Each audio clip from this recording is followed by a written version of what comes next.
अस्सलाम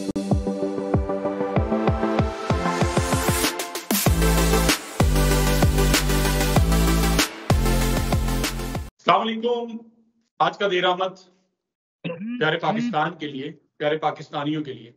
आज जब सुबह उठे, आप सब उठे होंगे, टीवी चैनल्स या आपने सोशल मीडिया जब ओपन किया होगा, तो एक तकलीफ दे खबर सबके सामने थी कि 7 लोगों को, 7 पाकिस्तानियों को, सब कहते हैं पंजाबी में कहता हूँ पाकिस्तानियों को, बस से उतारा गया, उनकी शिनाख्त की गई और दूर दूर क्या पास पहाड़ी में जाकर उनको गोलियां मार के मार दिया गया।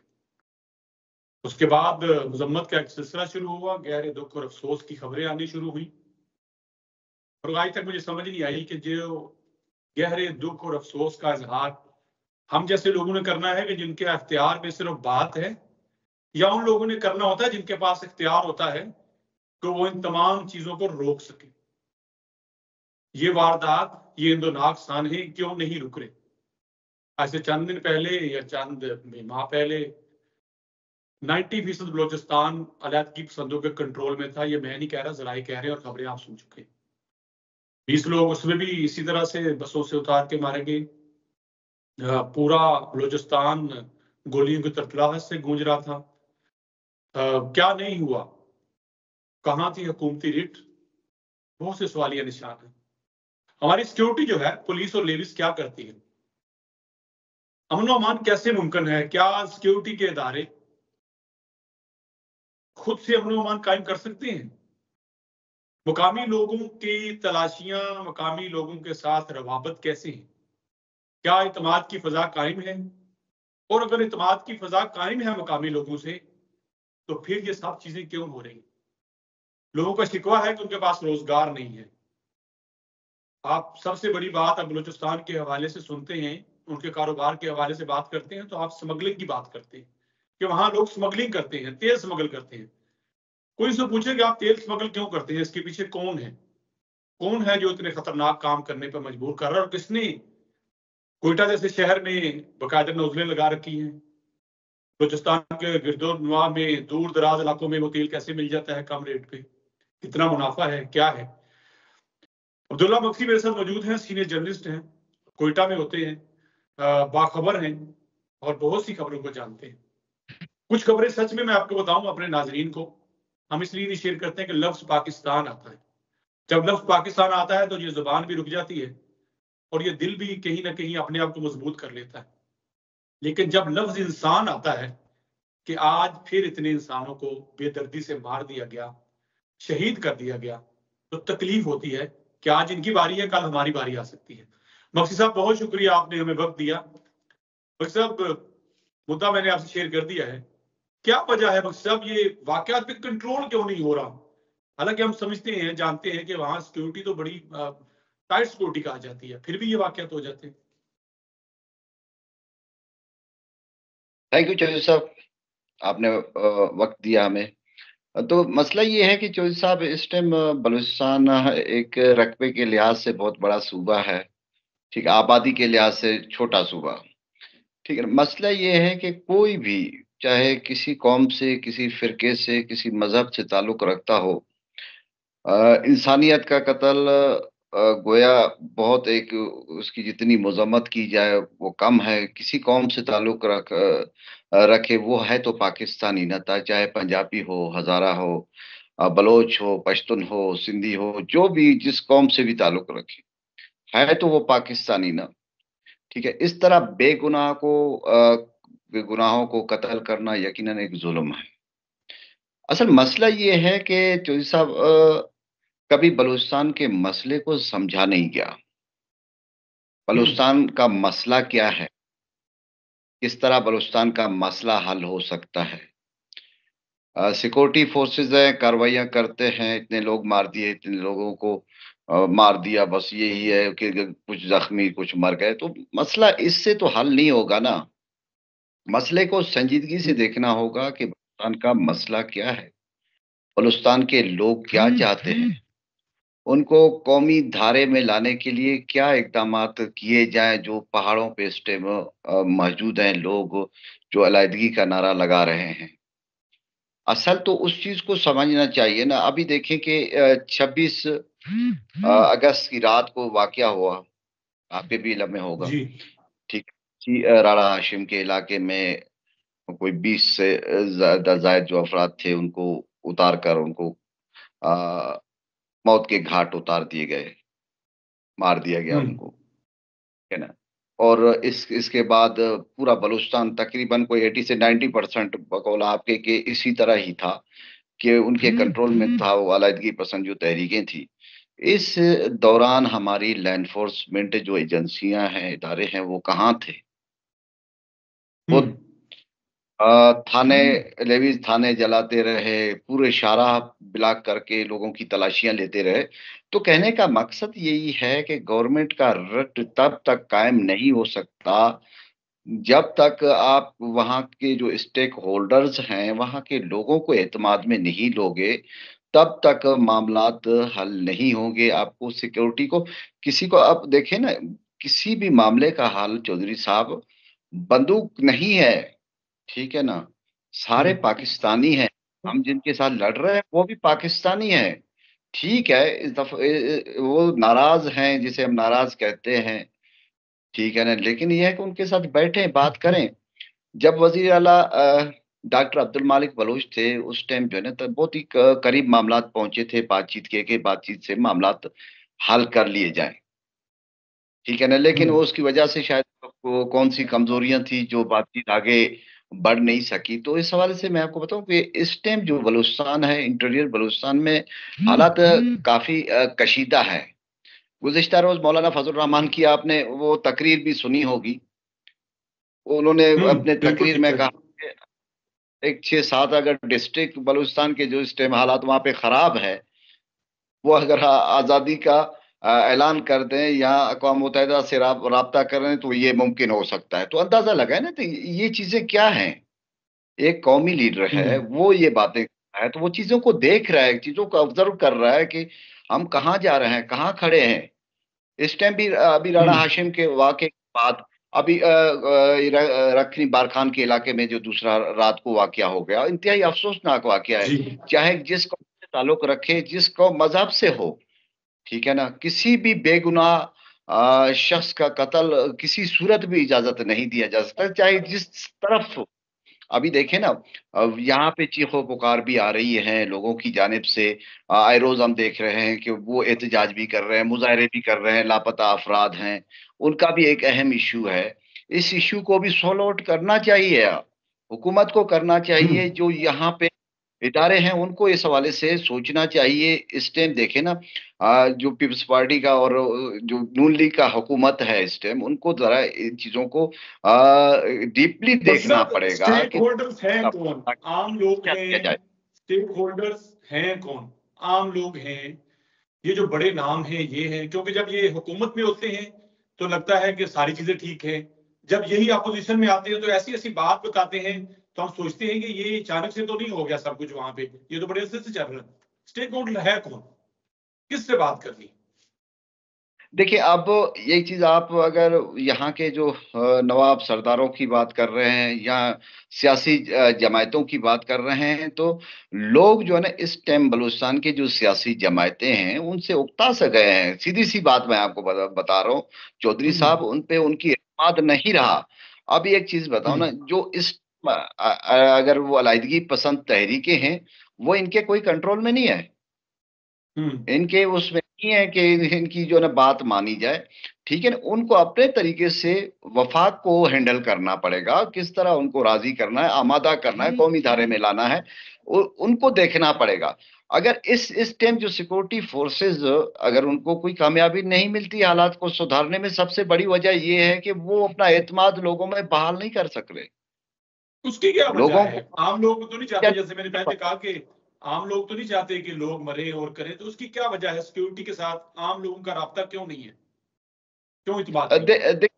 देखिए चौधरी साहब, गुज़िश्ता दिनों एक कलात में कहीं पे एक थाना जलाया गया था, लेवीज थाना जलाया गया था। तो लेवीज की गाड़ी में बैठ के वो गाड़ी ले जा रहे थे, उसमें अलग पसंद तहरीकों ने अपना झंडा लगाया हुआ था और जा रहे थे, और वहां से जो लोगों की आवाजें आ रही थी, ठीक है ना, उसमें वो कह रहे थे कि ये बड़े जालिम हैं, ये गाड़ी ले जाएं। ठीक है ना, अच्छा, तो आप ले लोग कह रहे पता थे। लग। अच्छा, आम लोग हाँ कह जी जी, लोगों की ये बातें हैं, ठीक है ना।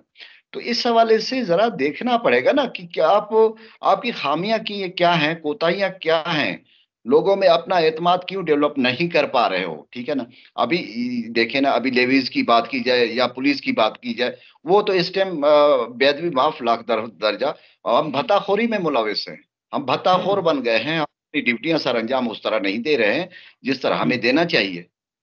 तो कहने का हम्म मकसद यही है कि अभी अभी मैं आपको बताऊं कि इस टाइम सबसे बड़ी वजह ये भी है कि इस टाइम हमारे पास दो बॉर्डर हैं। अफगानिस्तान हम्म, बॉर्डर है जहाँ अमन के मकाम पे, जी, वो बॉर्डर बंद। ईरान का बॉर्डर हम्म बंद है, जहाँ पे लोगों का जो माश है वो इस टाइम मुतासिर है।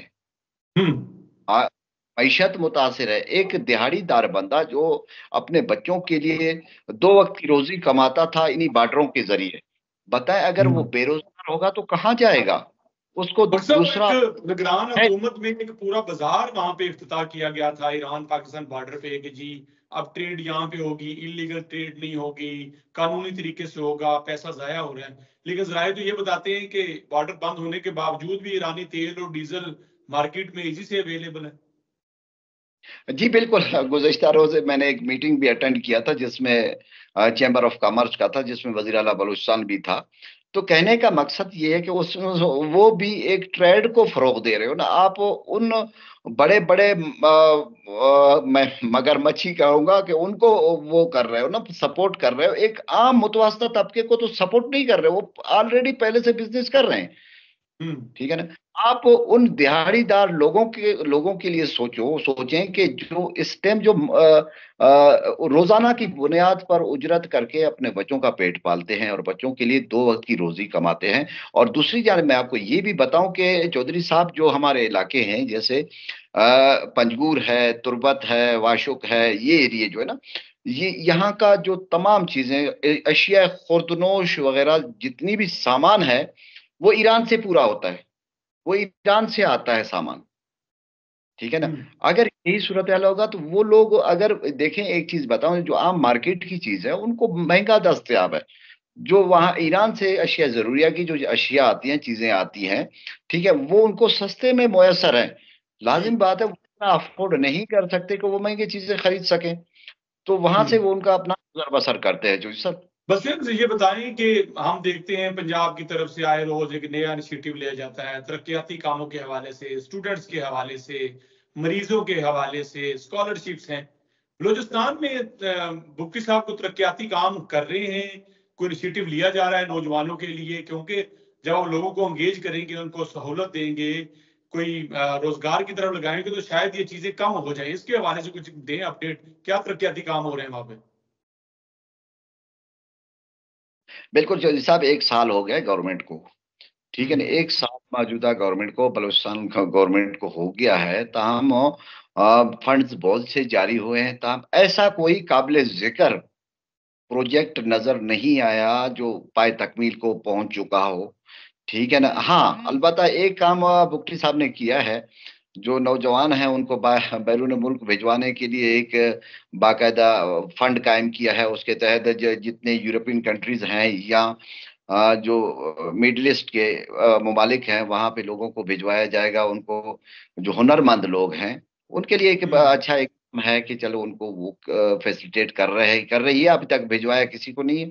मुमकिन है कि कुछ टाइम में उनको भिजवाया जाए। इस हवाले से तमाम जो उनके इंटरव्यूज वगैरह, कागजात वगैरह जमा हो रहे हैं। तो दूसरी जानब मैं आपको बताऊं कि इस टाइम जो तरक्याती काम है वो इस तरह नहीं है कि जिस तरह हम कहें कि बहुत अच्छे हो गए, जैसे अभी रिसेंटली मैं देख रहा था कि पंजाब गवर्नमेंट ने इस तरह के इकदाम कर रही है, ग्रीन बस है, दूसरा तीसरा, ठीक है ना, उनमें वो काफी काम कर रहे हैं, वो अपने लोगों हम्म के लिए दर्द रखते हैं। हम बदकिस्मती से अपने लोगों के लिए दर्द नहीं रखते, ठीक है ना। हम यहाँ पे सबसे बड़ी वजूहत ये कामों की सुस्त रवि का यही है, जो करप्शन है।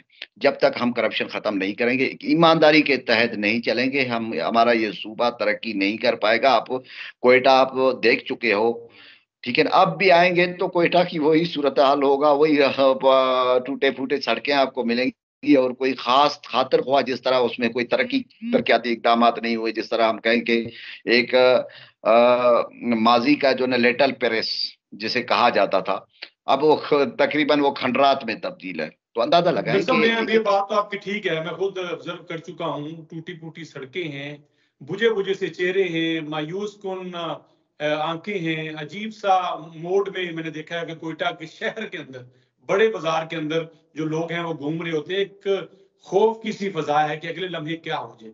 मक्सी साहब, किन हालात में आम आदमी जी रहा है? बच्चे स्कूल जाते हैं, नौजवान पढ़ रहे हैं, डिग्रीज ले रहे हैं, जरिया रोजगार क्या बचा? मुस्तकबिल क्या सोचते हैं जब आम लोगों के साथ आप बैठते हैं तो क्या ख्यालात होते हैं उनके? देखिए चौधरी साहब, अगर हालात इसी तरह रहे तो मैं समझता हूँ कि शायद बलूचिस्तान का कोई मुस्तकबिल नहीं है। मुस्तकबिल तब होगा जब हालात बेहतर होंगे, तरक्याती जो काम होंगे और रोजगार के मौके नौजवानों को, लोगों को मुहैया होंगे, फराहम होंगे, तब एक हम समझते हैं कि एक बलूचिस्तान वाकई एक तरक्की की राह पे गामजन है। और मैं आपको एक चीज वाज़ह कर दूं चौधरी साहब, कि इस टाइम पाकिस्तान का मुस्तकबिल बलूचिस्तान से ही वाबस्ता है। ये मैं नहीं कर रहा, हुकूमती अरकान भी ये कह चुके हैं। और उसकी सबसे बड़ी वजह ये है कि जिधर यहाँ पे जिस तरह के मिनरल्स हैं मुख्तलिफ इकसाम के, ठीक है ना, वो पाकिस्तान में कहीं नहीं पाए जाते हैं। ये और बड़ी लड़ाई बड़ी मिनरल्स की तो नहीं है जी मुफ्ती साहब, सॉरी मक्सद साहब, ये लड़ाई जो है उसी खजानों की तो नहीं है कि हालात को ऐसे ही रखा जाए और जिन्होंने फायदा उठाना है वो उठाते रहे और आम लोग इसी तरह जिस तरह बात कर रहे हैं रुलते रहे। बिल्कुल। देखिए चौधरी साहब, इस टाइम जैसे रिकॉर्डिंग प्रोजेक्ट शुरू होने वाला है, ठीक है ना, दीगर संदक चल रहा है, संदक से भी बड़ी तादाद में सोना, तांबा, चांदी सारा निकाला निकाला जा चुका है और निकाला जा रहा है। अब रिसेंटली वहां पे रिकॉर्डिंग पे भी काम शुरू हो जाएगा। लेकिन यकीनन उससे जो ना लोगों की तर्ज जिंदगी में फर्क आएगा, ठीक है ना। लेकिन ये है कि थोड़ा सा चीजों को देखना होगा कि सबसे बड़ी बात है ना, एक चीज मैं आपको बताऊं, जब तक आप वहां पे कंपनियों को तहफ़्फ़ुज़ नहीं देंगे, अमन अमान की सूरत हाल जी, बेहतर नहीं होगा, तो पता है कि सरमायाकारी कहाँ से आएगा और सरमायाकार का कहाँ पे यहाँ पे सरवाइव कर सकते हैं। तो इसलिए यहाँ पे सबसे पहले ये है कि हालात को बेहतर बनाना होगा, हालात को कंट्रोल करना पड़ेगा, ताकि जो यहाँ पे सरमायाकारी शुरू हो सके, एक नए दौर का आगाज हो सके। तो मुफ्ती इसके लिए साहब, ये इकदाम। जो फंड जारी होते हैं 18वीं तरमीम के बाद, डेफिनेटली सूबे खुद मुख्तार हैं, बहुत से इनिशिएटिव खुद ले सकते हैं जैसे दूसरे सूबे ले रहे हैं। ये जो फंड जारी होते हैं, जो विभाग से एक हिस्सा मिलता है आपको बलूचिस्तान को, वो करप्शन की नजर हो जाता है सारा, या उसका सही इस्तेमाल नहीं होता, या वो पैसा वापस आ जाता है, क्या होता क्या है? क्योंकि पैसा तो जा रहा है खजाने में। सर, बदकिस्मती से आपके दीगर सूबों से बलूचिस्तान का एक वो बहुत ही चेंज है सिस्टम यहाँ पे। डेमोक्रेटिक जो सिस्टम है, जो जिससे हम कह सकते हैं कि यहाँ पे इस तरह के एक एमपी अगर आता है तो बेहतरीन माफूल करोड़ों रुपया लगा के ही आता है, ठीक है ना। उसके बगैर उसका गुजारा नहीं है। उसके उसने अगर एमपी बनना है या मिनिस्टर बनना है, तो इस वाले से यहाँ पे बोलियां चलती हैं, ठीक है ना। आप मुझे बताएं, जो बंदा करोड़ रुपया खर्च करके वो हमारे लिए सोचेगा, आपके लिए सोचेगा, शायद ये तो हमारी गलत फहमी होगी ना। पहले तो वो अपना जो खर्चा करके आ रहा है, पैसा लगा के आ रहा है, तो उसको पूरा करेगा, फिर उसके बाद हमारा हमें सोचेगा कि आपके लिए क्या करें। तो इस हवाले से मैं आपको बताऊं कि इस टाइम जो सूरत हाल यही है कि तालीमी सिस्टम आपका मुकम्मल तबाह है, हेल्थ सिस्टम आपका तबाह है, सरकारी हॉस्पिटलों में एक मेडिसिन तक दस्तयाब नहीं है, लोगों को अद्विया दस्तयाब नहीं है, एक कैनुला तक जो है ना, वो मरीज बेचारे बाहर आम मार्केट से लेके आते हैं। तो अंदाजा लगाएं तो इस हालत में ये आपको, मैं सूबाई दारुल हुकूमत कोयटा की बात कर रहा हूँ, और इंटीरियर बलूचिस्तान आप जाएंगे, वहां पे डिस्ट्रिक्ट हॉस्पिटल में आपको बेअदबी माफ कुत्ते नजर आएंगे। मैं तकरीबन कुछ साल कबल गया था, बहुत से हॉस्पिटलों का विजिट किया था, लेकिन वहां पे सूरत हाल ये है कि हाँ, वो जो पैरामेडिक स्टाफ है वो एक आध बैठा होता है बेचारा, वो काम कर रहा होता है, बाकी ना वो वहाँ पे स्टाफ है ना डॉक्टर्स, कुछ भी नहीं है, अद्विया तो है ही नहीं, ठीक है। इस हवाले से आप अंदाजा लगाएं कि एक बेसिक राइट्स जिस सूबे में ना हो उन लोगों को, वो आप बताएं कि वो किस तरह सरवाइव करें, ठीक है ना, इस टाइम। बिल्कुल, मुफ्ती साहब बता रहे हैं कि एक आम आदमी की जिंदगी कितनी मुश्किल है बलूचिस्तान के अंदर। मेडिकल की सहूलत नहीं, तालीम का बुरा हाल है, सफारशी कल्चर आम है। जो कोई मुंतखब होके आता है, पहले उसने अपने पैसे पूरे करने हैं, उसके बाद उसने कहीं लगाने हैं, और जो लगाने भी हैं उसका भी अता पता नहीं है। जब ये सारी सूरत हाल और ऊपर से सिक्योरिटी लेवीज और पुलिस का बत्ताखोरी जैसे मामलात में इन्वॉल्व होना, आम लोगों को तंग करना, ये अदम एतमाद की फजा है, एक दूसरे से दूर होने के हवाले से बात है। और जब इस तरह की सूरत हाल होगी तो कौन इससे फायदा नहीं उठाएगा। हिंदुस्तान हमेशा चाहता है पाकिस्तान के अंदर हालात इसी तरह से रहें और वो अपनी दुनिया में मगन रहे, हम लोगों से लड़ते रहें, अलहदगी पसंद तहरीकें बनती रहें। जब आप अपने लोगों को सहूलत फराहम नहीं करेंगे, उनको रोजगार फराहम नहीं करेंगे, बुनियादी जरूरियात तकरीबन छीन लेंगे, तो वो क्यों नहीं उन लोगों के साथ माइल होंगे जो उनके पास आके बात करते हैं कि आइए हमारे साथ, हम आपको अपना हक लेके देंगे। फिर वो उन लोगों को दिखाते हैं जो बड़ी बड़ी गाड़ियों में घूमते हैं, बड़ी बड़ी बातें कर जाते हैं और आए रोज मजम्मत करते हैं। और पहले भी मैं कह चुका हूं, जब वो हुकूमत में होते हैं तो उनको सब अच्छा नजर आता है, जब अपोजिशन में होते हैं तो सब बुरा नजर आता है। आप इस प्रोग्राम के हवाले से अपना फीडबैक जरूर दीजिएगा, कमेंट सेक्शन में बताइएगा कितनी बातों से आप मुतफिक हैं, और जिस बात से आप मुतफिक ना हो हमें वो भी बताइएगा। आज के लिए इतना ही। मकसद साहब बहुत शुक्रिया, इजाजत दीजिएगा। अल्लाह हाफिज।